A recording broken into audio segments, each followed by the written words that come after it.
So joining us tonight is the amazing Tulsi Gabbard.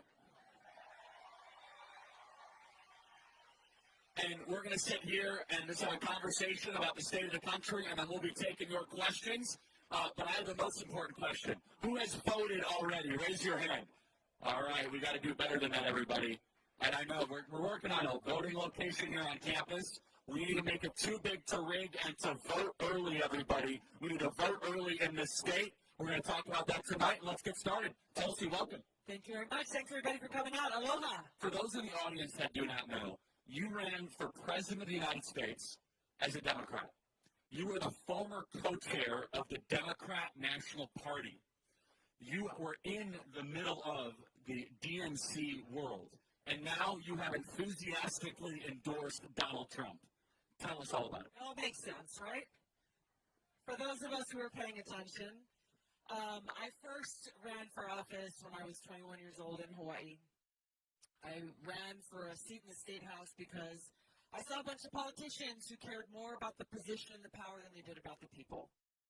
At that time, I didn't come from a family that was involved in partisan politics. They were involved in service and the community, but I didn't have a party that I was attached to, and I had to make a decision of which party that I would join. I joined the Democrat Party because back then, over 20 years ago, it was still a big-tent party. It welcomed people from all different backgrounds. It was a party that still actively stood up for free speech and against censorship, even of speech that they found to be offensive or abhorrent. It was a party that fought for civil liberties and civil rights, and it was truly the party of the little guy, nationally, but also in my home state of Hawaii. Fast forward to where we are today, everything that drew me to the Democrat Party really are the main reasons why I left the Democrat Party a few years ago. They have become the party of warmongers. They are the party of censorship of free speech. They are the party of power grabs of our civil liberties and freedoms. And they are the party of the elitist and permanent Washington establishment. There are so many examples, and we'll get into them, but ultimately, from my first year in Congress, within 6 months, we were talking about this earlier, I was 2 weeks as a new member of Congress. I got a call from someone who said, "Hey, how would you like to be vice chair of the DNC?" And my response was, "What is a vice chair of the DNC?" I didn't know. I didn't know why they were calling me. I had a good guess. Based on identity politics, I checked a lot of the boxes that they were looking for. But I think that they thought that I was going to be someone who was just going to fall in line, was going to do what the party bosses said to do and use the talking points that they send out in the emails every day. And it took barely 6 months for them. I sat on the Foreign Affairs Committee at the time. President Obama came and said, "Hey, I want to get authorization from Congress to start a new regime change war in Syria." I did my research. I listened to their briefings. I heard their case and came to the conclusion that this would be bad for the American people and bad for our security. And I said so publicly, and that was their first indication of knowing I would not fall in line. I immediately got a call from the White House within 24 hours, not saying, "Hey, Tulsi, why do you disagree with us? You've been a soldier. You are still a soldier. You've deployed to the Middle East. What are you seeing that maybe we're not getting?" They didn't say any of that. They called and said, "Tulsi, how dare you go against your president? How dare you not fall in line?"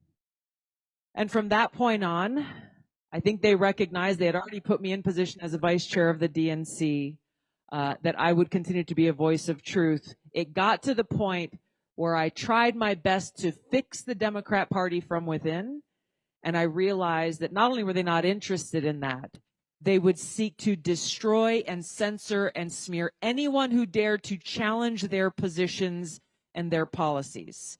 So they use the same playbook against me that you saw them use against Bobby Kennedy, that you see them use against anyone who dares to criticize them and who dares to tell the truth, which is why I'm here today. And Tulsi, you ran for president and debated Kamala Harris. Yeah. By the way, she did very well when she debated Kamala Harris, let me tell you.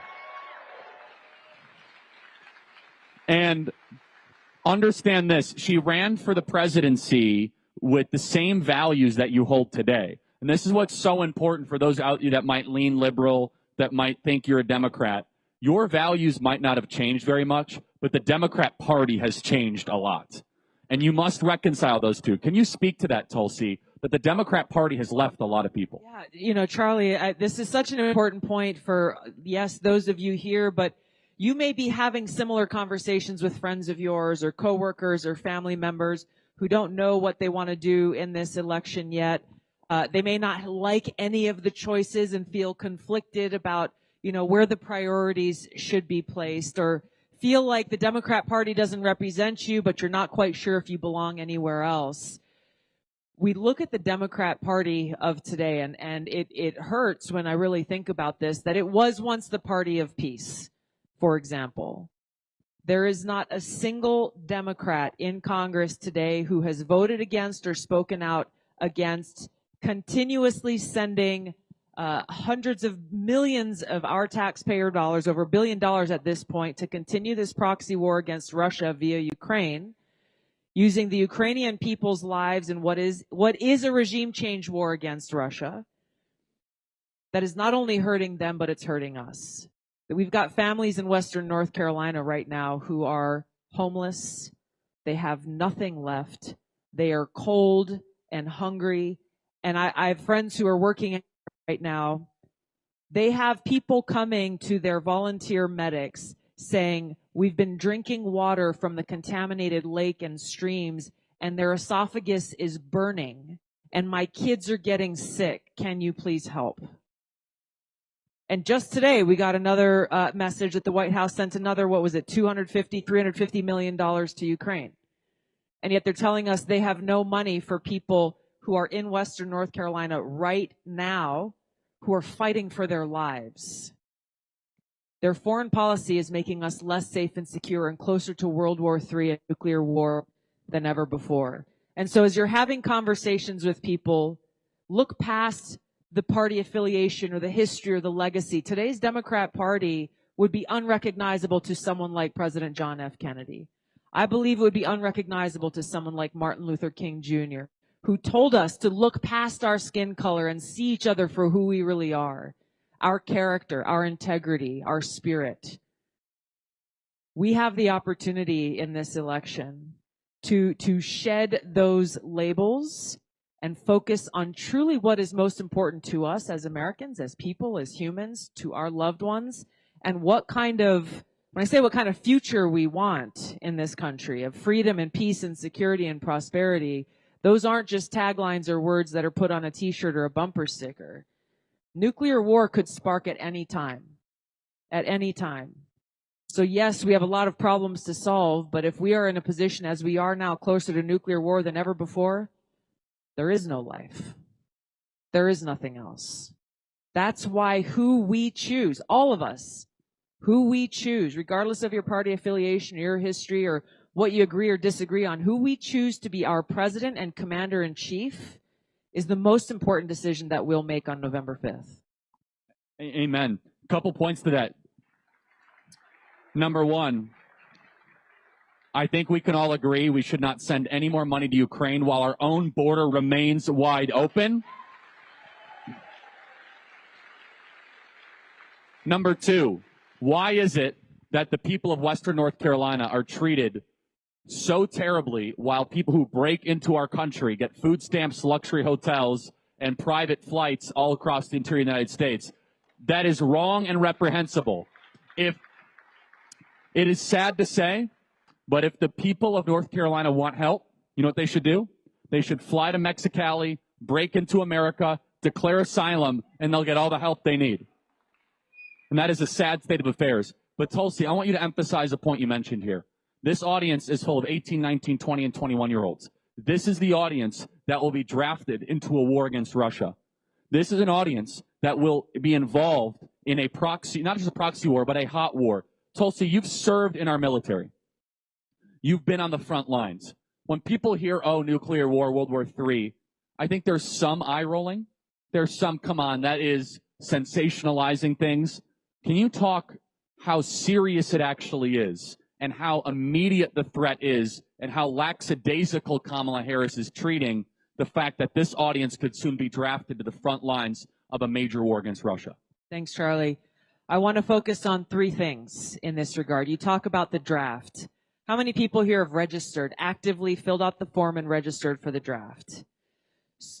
So for the rest of you, you may not know that Congress snuck in a line into a piece of legislation that would automatically register every male for the draft when you turn 18, whether you know it or not.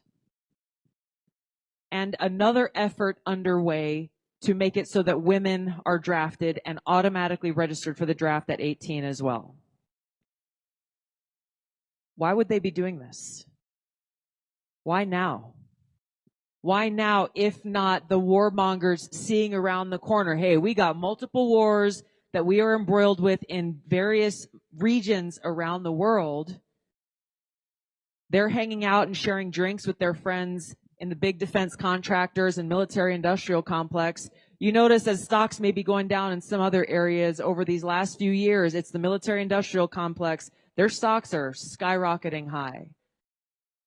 They are preparing for you to be forced to go to war, whether you believe in it or not, whether you choose to or not. Second thing, when we talk about nuclear war, we in Hawaii had a very real close call with what that experience may look like a few years ago. It was early on a Saturday morning in Hawaii. Cell phones started going off with an alarm. Some of you might remember hearing about this in the news that said, ballistic missile incoming to Hawaii. Seek immediate shelter. This is not a drill. 7 o'clock on a Saturday morning. Beautiful morning in Hawaii. Everyone's cell phones go off with this. Immediately, what's the first thing that crosses your mind? It says, seek immediate shelter. If we got that message right here today, right now, where would you go? Where would you go? This is what happened in Hawaii. We had at our University of Hawaii college students just like you literally caught on CCTV cameras sprinting across campus trying to get into any cement-looking building thinking that that might keep them safe. A lot of the buildings were locked. It was a Saturday morning.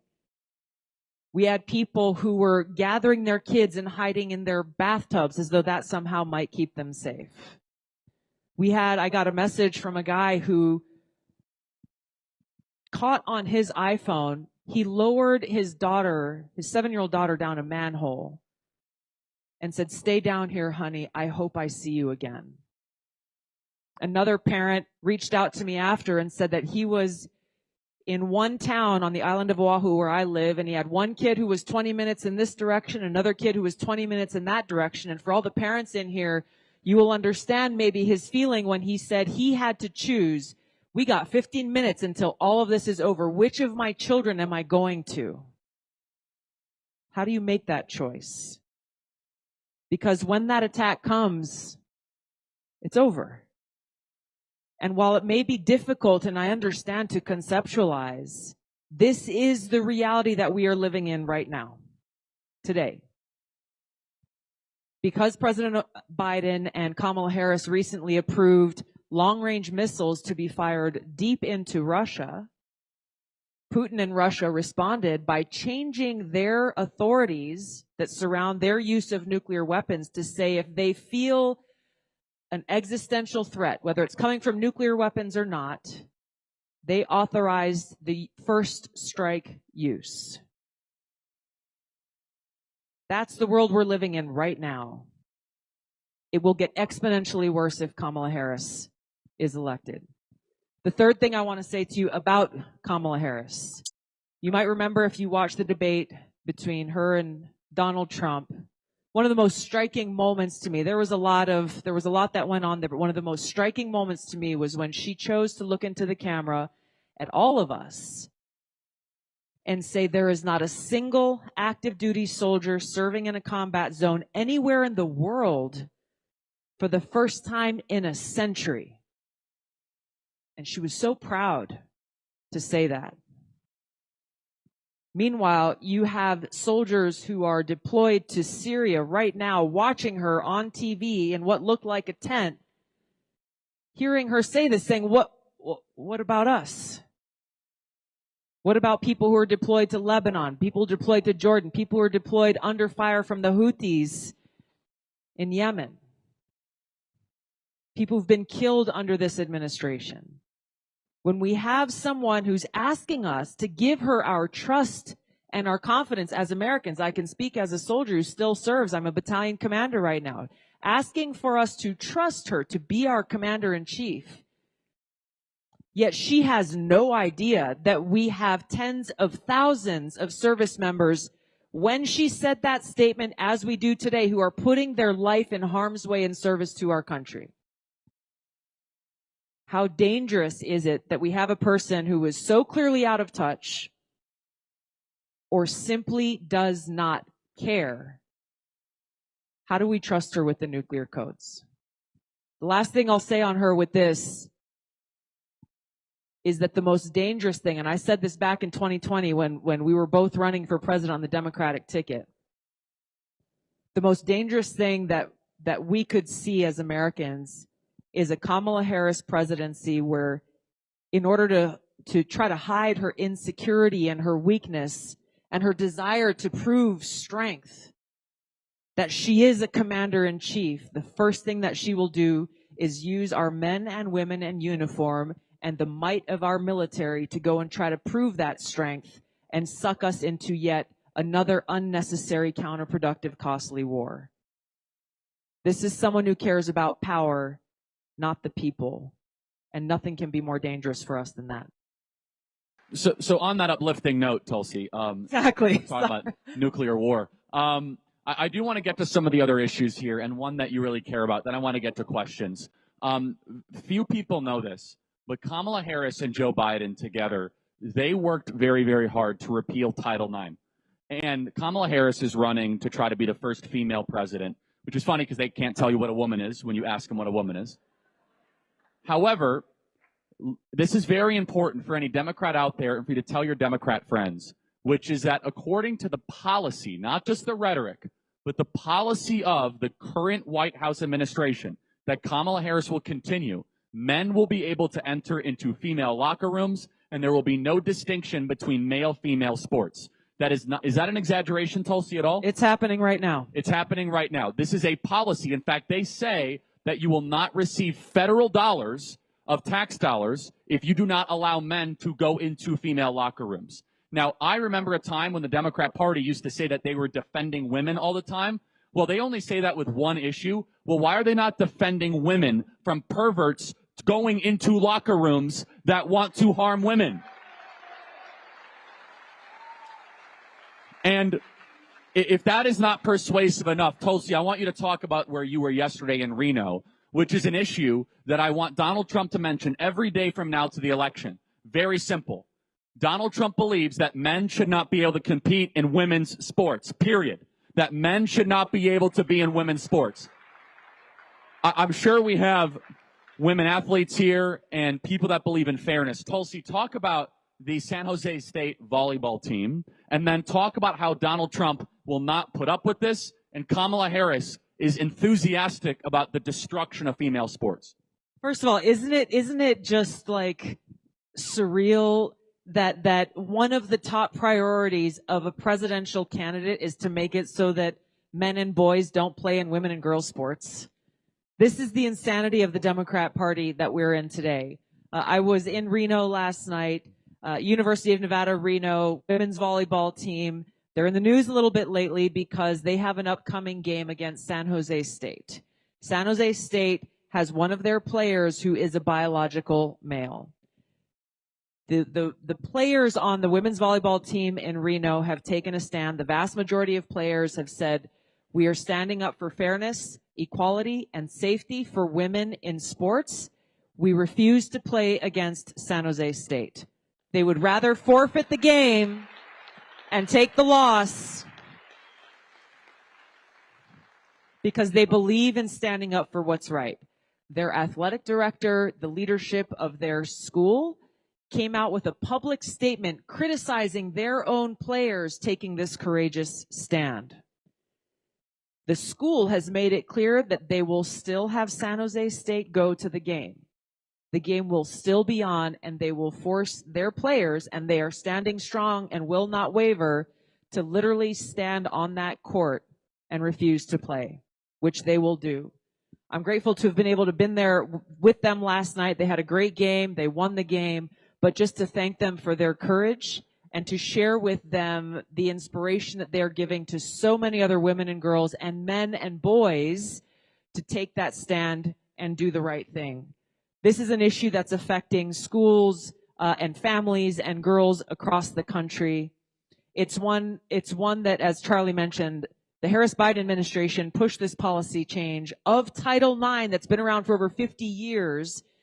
That was the reason why we have so many female Olympians today. Wouldn't exist without Title IX. They didn't go through this by passing legislation through Congress, as you are supposed to do in a democratic republic. Instead, they backdoored it and did this rule change in an insidious way that not only made the changes that Charlie is talking about, but for every public school, K through 12, that gets federal funding to feed the poor kids who can't afford to buy breakfast or lunch, it's called free and reduced lunch funding. The Harris-Biden administration are telling the administrators of every one of these schools, unless you allow boys into girls' bathrooms, unless you allow boys to play in girls' sports, we will refuse to provide you with free and reduced lunch funding, therefore taking food away from the kids who are coming who need help the most. It's 100% legit, by the way. This is coming from the people who claim to care about the most vulnerable, who claim to care about the poor, who claim to care about the hungry, who claim to care about opportunity for women and girls and equal pay for equal work, all of their lines. But when you look at their actions, they don't care about it at all. They are pushing this radical agenda.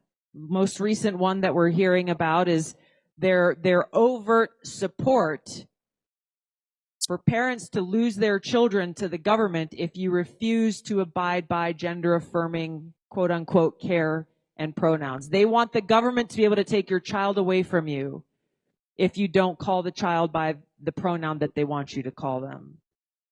This is what a Kamala Harris presidency will be if we allow her in office.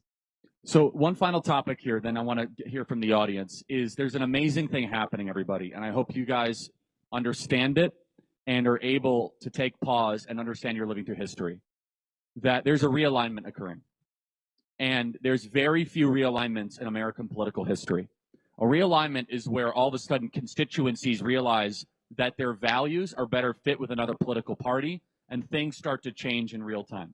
There's not been a serious realignment in American politics since the Civil Rights Act in the mid-1960s. There just hasn't been. Republicans and Democrats have generally had the same constituencies. Republicans have generally been the party of college-educated voters, more managerial class, more Northeastern, Rockefeller, Mitt Romney types. And the Democrats were more the party of laborers, people that would work with their hands. And the Democrats were always supporters of free speech. They were always supporters of civil liberties, and they were always skeptical of foreign war. But something has changed over the last 20 years, where the uniparty, which means that the establishment in both political parties are indecipherable. They're basically the same. But thanks to Donald Trump running, you're seeing a massive change, where now the Republican Party is the party of the muscular class, is the party of families, is the party of people that shower before work and shower after work. The Republican Party is now, by the way, you can laugh at them, but they're the ones that deliver your Uber Eats at 2 a.m. every night, okay? They're the ones that drove the trucks during COVID to make sure you guys had food, okay? I see you. You're the one getting Uber Eats at 2 o'clock in the morning. they're the ones that you say, oh my goodness, I don't know how to fix, I need a plumber, electrician, a welder. They're the ones that are the invisible voter of this country. They don't vote. They're not always talked to, but Donald Trump has brought them back in the fold. You see, the Republican Party is no longer the party of war. The Republican Party used to be the party of Bush and Cheney. They are now endorsing Kamala Harris. The Republican Party is now seeing a growing movement of young people. Look around you guys. This is supposed to be liberal University of Arizona, and this is a standing room only event. The Republican Party is the party that allows agreement and disagreement. I want to bring this home. I am a conservative. She ran for the presidency as a Democrat, and yet we agree on the big stuff. And you are living through a unification moment where now getting behind Donald Trump are people, conservatives like myself, Tulsi Gabbard, Bobby Kennedy, the first the Kennedy ever to endorse a Republican, Elon Musk, and others. And who is getting behind Kamala Harris? The warmongers of prior generations, the people that want more power in Washington, D.C. This is team unity versus a uniparty. Can you speak to this, Tulsi, as a final element, and then let's get some questions. It's a beautiful thing, and it's something that I hope gives you hope as it does me, because we have people who are coming together as we should, as Charlie said, around the most important and fundamentally American values and principles, things that we all share in common, recognizing as President Trump has. I had a reporter who talked to me and they're like, oh, you're going and doing all these events for Trump and you're speaking at all these town halls. They must give you some pretty tight talking points to use, where I said, no, they never have. They've never given me talking points. They never said, Tulsi, you're not allowed to say this and don't talk about that. Not once. This reporter was shocked. They're like, are you kidding me? I said, no, not at all, because President Trump isn't afraid of someone who might disagree with him on something. He knows why I've endorsed him. We've had these conversations. I talk about the issues that are most important to me and why I believe his presidency, his next presidency, is our best hope to have a future in this country that is free and secure and peaceful and prosperous. We have the opportunity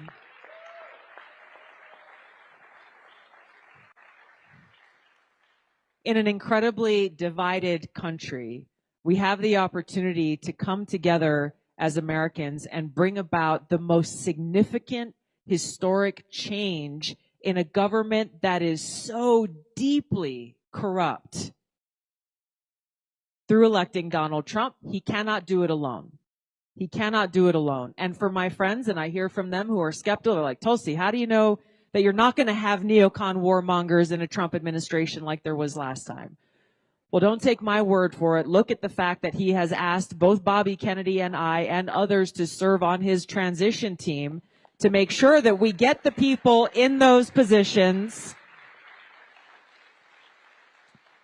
which we are actively doing right now. Get the people in those positions who are not just going to feed into the bureaucracy and put the bureaucracy over the interests of the people, the administrative over the interests of the people.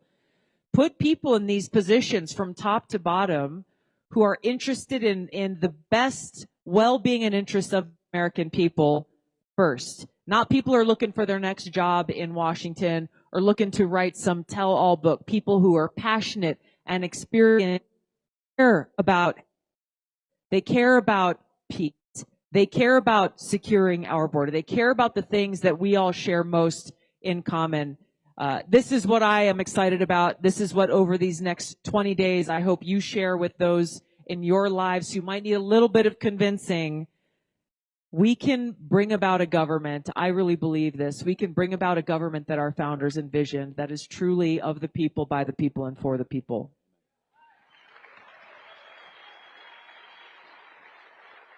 Okay, so if you guys have questions, you guys can start lining up. We have a mic here, and I just want to summarize that. If you want to be able to own a home, an end to the endless wars, if you want free speech and a government that represents you, you vote Donald Trump. And vote early, everybody. We're going to go through that. Okay, let's start doing questions. Raise your hand. Well, hi, Charlie. My name's Kendall. I was actually at Calvary Church, and I was 10 seconds away from asking you a question, so this is my chance.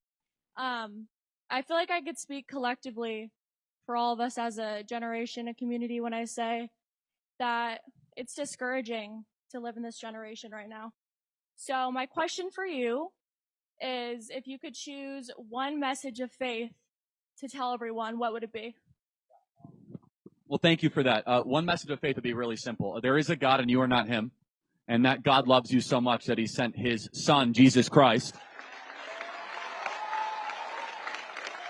And that whoever gives his or her life to Jesus Christ will find life and life more abundantly. That you must understand you aren't the center of the universe. It's not about what you want to do. It's what you ought to do, that we serve a perfect God and we submit to his will, and that you will go searching and seeking for, quote unquote, your truth.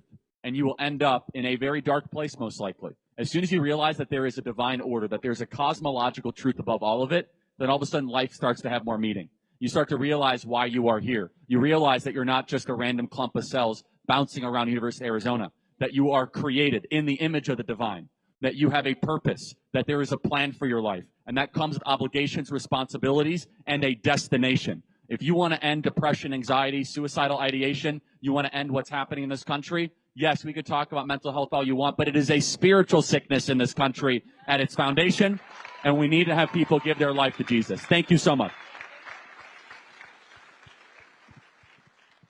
Hi, Charlie. I've been I've been following you for years. I mean, I love all the work that you've done. You've definitely saved a lot of us, especially economically and everything. I just want to say thank you for that first. And second off, I know the economy as bad as it is now. I just want to know how much worse do you think it could possibly get? I could do the warm-up routine. A lot worse. Let me tell you right now. All of you guys want to be able to own a home, right? This is not a political issue. By the way, home ownership is a good thing for a country. When a nation is renting, you are subservient to somebody else. When you are owning, you are able to say, this is my land. I'm able to build value, create wealth, and that I have a stake in the country that I live in. Home ownership should be accessible to all Americans. However, what's happened, thanks to Kamala Harris, is they've decided to spend $6 trillion unnecessarily, $200 billion of it on Ukraine, which therefore, when you flood the zone with cheap money, asset prices go up. So when you have more of something, all of a sudden, when you have a finite, limited resource, those prices go up. To own a home in Arizona in 2020, when Donald Trump was president, you needed to earn $75,000 a year. Now that Kamala Harris is VP, want to become president, you need to be able to earn $135,000 a year for a single starter home in this country. Starter homes in the Valley and Phoenix have gone from an average of $450,000 a year to $600,000, not a year, $600,000. This is out of reach for many of you because they are creating a nation where you will rent for the rest of your life. If Donald Trump becomes president, he will bring down the price of housing, he will bring up your wages and end inflation and make home ownership achievable for everybody in this audience. And I'm going to tell you how. The most obvious is this. We have a big heart, and we welcome immigrants that come here the right way and the legal way. But when you have 10 million people that come here uninvited as newcomers that broke our customs, and you're competing against them from homes, prices go up. This is called supply and demand. It is the first law of economics. This is why sand is cheap and diamonds are expensive. When you have a lot of something, it gets cheap. When you have a little of something, it gets more expensive. So Donald Trump will facilitate the largest ever deportation effort in this country to put Americans first and to prioritize legal immigration. And finally, and most importantly, when you have energy prices that go up, everything gets more expensive.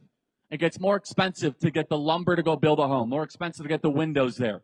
The green energy policies of Kamala Harris are making you pay more at the pump, are making your groceries more expensive. Donald Trump will drill, baby, drill, bring down the price of gas, and make it more achievable for you guys to be able to afford basic necessities.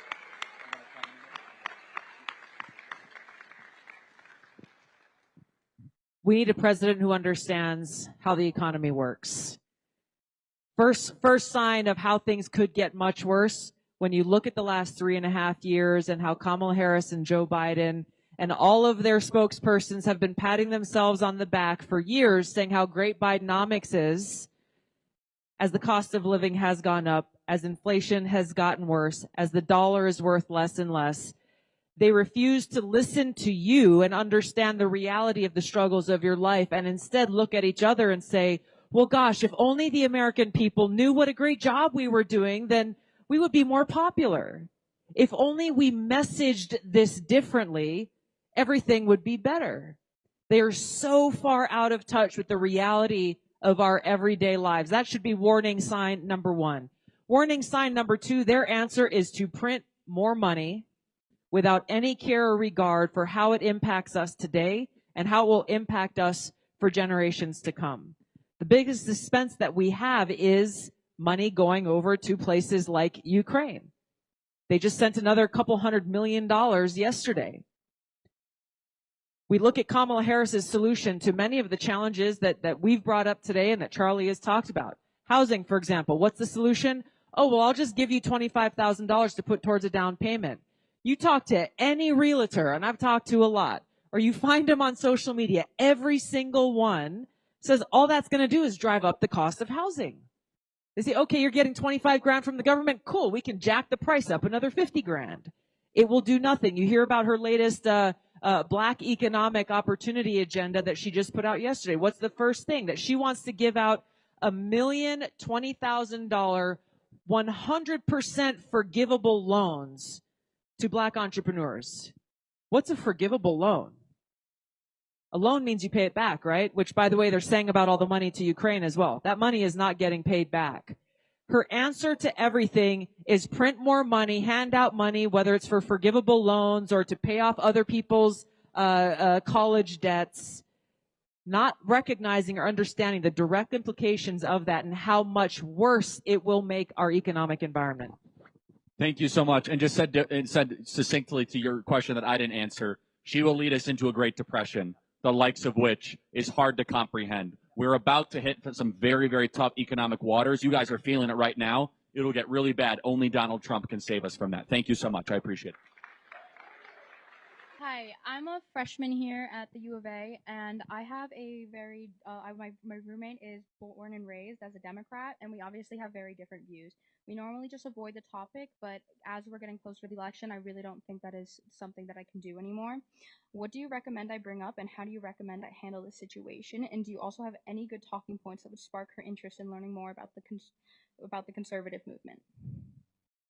I would just encourage you to ask your roommate what are the things that she's thinking about and that she cares about as she's thinking about who she wants to vote for. If she says, well, I have to vote for Kamala because she's a Democrat, encourage her to go a little deeper. None of us, and I would never ask anyone to be a blind follower of any group or any party of any kind. There is so much at stake here. I'd find out what are the things that she really cares about and use that as the opportunity where if she says, well, you know, I'm worried about women's rights. Maybe you can share a little bit about some of the things that we're talking about here today. The economy, the border, security, crime, safe communities, peace and war. There is such a huge contrast on all of these, freedom of speech and censorship that allows us to disagree in public in the way that we sometimes do. So learn what she cares about most and use that as the opportunity to open the door. Perfect answer. Thank you so much. Hello, Charlie, and my name's Josiah Jackson. I'm a biosystems engineering student here at the University of Arizona, and I'm currently focusing on controlled environment agriculture. How can we maximize the agricultural output for set resources? And I sit on the AgriLife Council and lead a student organization that builds those systems and that provides the food for the campus pantry. So my specific question for you guys is, while the environmentalism movement and the Green Deal and all that stuff is primarily focused on the left party, what is your guys' perspective on the continued funding and subsidizing of research that would maximize the agricultural yield for the in-need areas of the United States, like North Carolina, like Arizona, where we have limited water use, in a sector of research that's primarily dominated by the Democratic Party? Well, you seem pretty impressive. I'd fund your research, so I'll tell you what. I don't know much about it, but what you're talking about is smarter and better ways to be able to harness our agriculture. I'm all for that. And I think I will say one thing. There is this, and I would love to have Tulsi's thought, there is this belief that we as conservatives don't care about the environment. That, of course, is not true.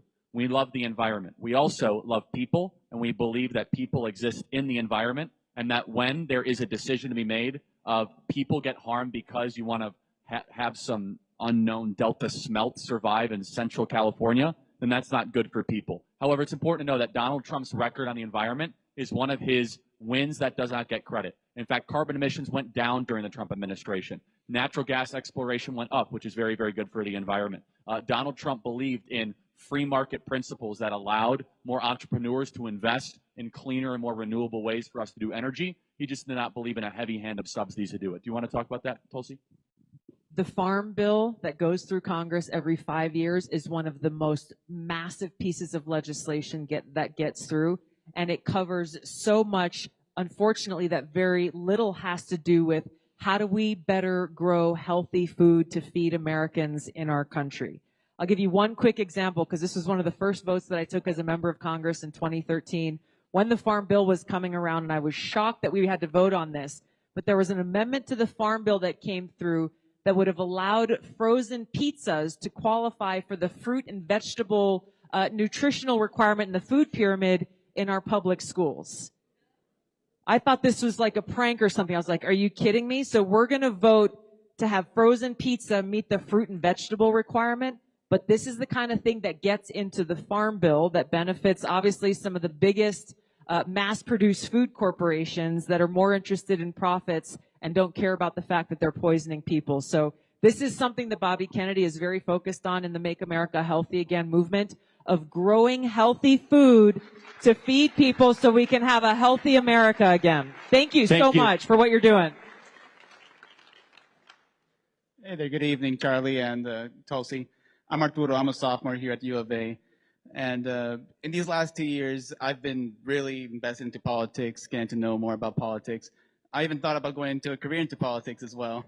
And Tulsi, you've gone into the business. You're a representative of Hawaii. I'd like to know from both of you, what was it like running to be representative? And Charlie, if you have any plans to join a political career, senator or president even? No, but Tulsi. How old are you?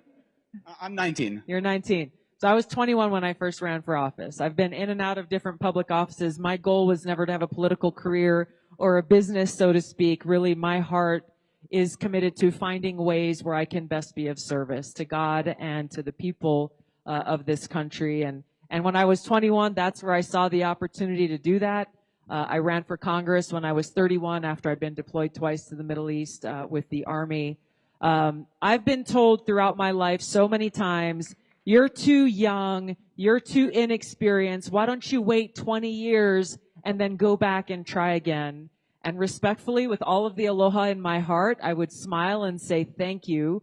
But isn't it time that we have fresh, new ideas and new energy in our government that actually is fighting for the people?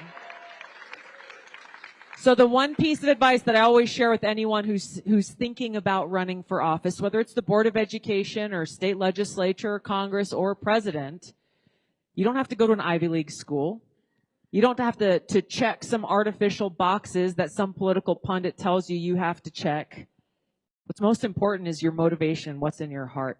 Why are you doing this? What are you hoping to accomplish? If you want to have a fancy resume and a title, I would beg you, please don't run for office. Run for office to be of service. These are public service jobs, and that's what we have to bring back into our government. Thank you.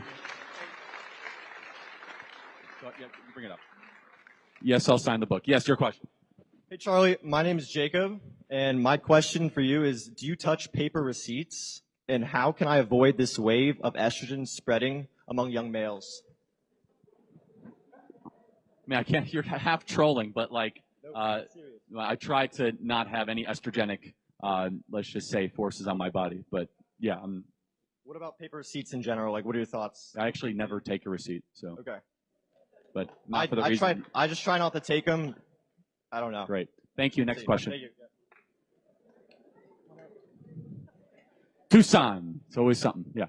Oh, hey, my name is Joe. I'm a father. I have 3 kids, but I have been alienated from my kids. I see my 2 sons only one weekend a month. It's been a 5-year battle since my divorce that I've been trying to get back in my kids' lives, and I've been hearing you talk about how the statistics show that not having a father in the home leads to so many different negative things in their lives. What can government do to help fathers get more time with their children or even keep families together and promote the nuclear family? Yeah, it's a tough issue. There's not an easy answer to that, and because I'd imagine there's court orders that you have to abide by, right? So yes. I guess the best piece of advice I could give is the time you have with your kids, really lean into it. and really cherish it, and you have to maximize it. Look, there's a whole father's rights movement that has been going around for quite some time, and I think it deserves a fair hearing because there are a lot of dads that deserve and want more time with their kids and are not able to have it. And so, unfortunately and tragically, half of all marriages in this country end in divorce, which means there's a lot of broken families and relationships. So, thank you. I appreciate it, and I'm sorry to hear about that situation. Thank you. Hi, Tulsi. Hi, Charlie. My name is Christine. My question is, 20 years ago, my husband and I would have been solidly in the middle class. Today, the middle class is rapidly disappearing. What do you think has been the biggest factor in the death of the middle class?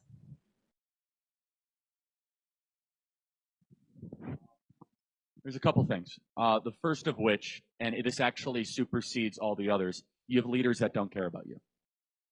And that's not a policy, that's an attitude. And Tulsi can speak to this, there is a self-righteousness and an arrogance towards the American body politic where they just want your vote and they could not care about your well-being. This is why they hate Donald Trump so much, everybody, because he has brought you into the room. He has involved you in the process, and he's given you a voice. You're not supposed to have a voice. You're supposed to just fill out the ballot and shut up every couple of years and keep on giving them power. And so it used to be in this country, if the middle class was suffering, our leaders would worry, and then they would go deliver results for the American people. Let me tell you even more concretely. This audience, Republican or Democrat, if you are under the age of 30, you are the first generation since George Washington to have it worse off than your parents. To have it worse off. You will be poorer, sicker, more likely to be addicted to drugs, more likely to kill yourself. We have broken the social contract in this country. If there was one thing that unifies governments, it should be we're going to try to leave something as good or better for our kids. Can we agree with that? We have failed in that mission. We are handing the next generation $36 trillion in debt.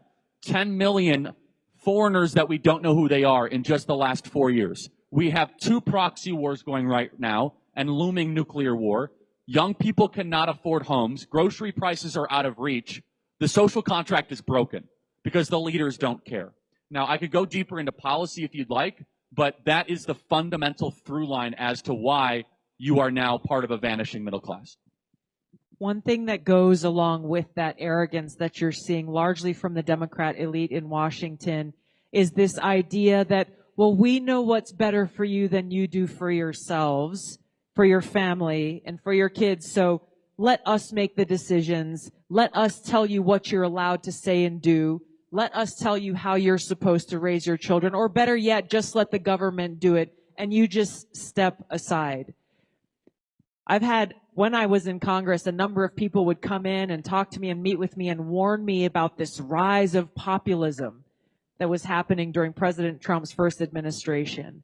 And they're terrified of that, this rise of populism. And you're seeing it happening in different countries around the world because the Democrat elite are not alone here. The permanent Washington are not alone here. They are terrified of what? The rise of the people making our voices heard, saying, if you don't represent us, we're going to fire you and send you home. That is their worst nightmare and why we're seeing them throw everything in the kitchen sink at Donald Trump to try to keep him off the ballot, to try to throw him in jail, unfortunately, to try to even assassinate him, because they recognize that he has brought voice and is listening to the people and is promising to fight for us.